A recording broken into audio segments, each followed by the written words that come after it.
അപ്പസ്തോലന്മാരുടെ പ്രവർത്തനങ്ങൾ 1:8. എന്നാൽ പരിശുദ്ധാത്മാവ് നിങ്ങളുടെ മേൽ വന്നു കഴിയുമ്പോൾ നിങ്ങൾ ശക്തി പ്രാപിക്കും. ജെറുസലേമിലും യൂദയ മുഴുവനിലും സമരിയായിലും ഭൂമിയുടെ അതിർത്തികൾ വരെയും നിങ്ങൾ എനിക്കു സാക്ഷികളായിരിക്കുകയും ചെയ്യും.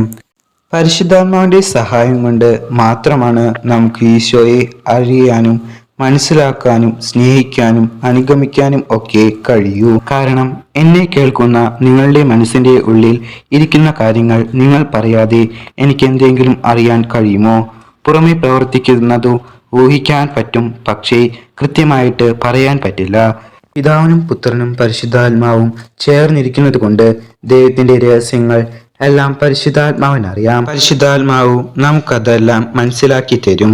അങ്ങനെ പരിശുദ്ധാത്മാവിന്റെ സഹായം കൊണ്ട് നമുക്ക് മനസ്സിലാവുകയും പരിശുദ്ധാത്മാവ് വരുമ്പോൾ ശക്തിപ്പെടുത്തുകയും ചെയ്യും. അങ്ങനെ പരിശുദ്ധാത്മാവ് നമുക്ക് മനസ്സിലാക്കി തരുന്നതുകൊണ്ട് നമുക്ക് ഈശോയിലേക്കു വേണ്ടി നമ്മെ സമർപ്പിക്കുവാനും സ്നേഹിക്കാനും കഴിയുകയും മനസ്സിലാക്കിയ സത്യവിശ്വാസത്തിൽ, അതായത് സഭയിൽ നമ്മൾ ഗ്രഹിച്ച വിശ്വാസത്തിൽ നിലനിന്നുകൊണ്ട് നമ്മുടെ ജീവിത സാഹചര്യങ്ങൾ എല്ലാം സഭയിലൂടെ ഈശോയിലേക്ക് സാക്ഷ്യം വഹിക്കുവാനും കഴിയും. അപ്പസ്തോലന്മാരുടെ പ്രവർത്തനങ്ങൾ 1:8. എന്നാൽ പരിശുദ്ധാത്മാവ് നിങ്ങളുടെ മേൽ വന്നു കഴിയുമ്പോൾ നിങ്ങൾ ശക്തി പ്രാപിക്കും. ജെറുസലേമിലും യൂദയ മുഴുവനിലും സമരിയായിലും ഭൂമിയുടെ അതിർത്തികൾ വരെയും നിങ്ങൾ എനിക്കു സാക്ഷികളായിരിക്കുകയും ചെയ്യും.